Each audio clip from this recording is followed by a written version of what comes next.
আসলে heart attack হঠাৎ হয় না, শরীর আমাদের আগে থেকেই কিছু সিগন্যাল দেয়, কিন্তু বেশিরভাগ মানুষই সেই সিগন্যালগুলোকে ইগনোর করে এবং পরে ঘটে যায় এক বড় বিপদ।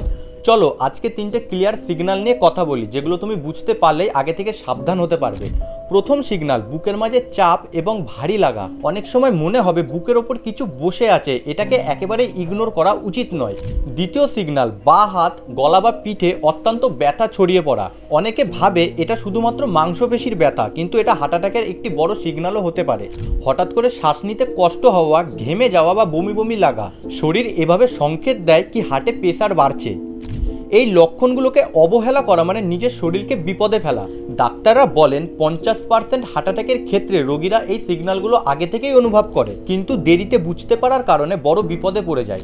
তাই এই ভিডিওটা নিজের পরিবার এবং বন্ধুদের মধ্যে শেয়ার করে দাও, কারণ যদি তারা এরকম কোনো লক্ষণ অনুভব করে তারা সময় মতো ডাক্তারের কাছে যেতে পারে।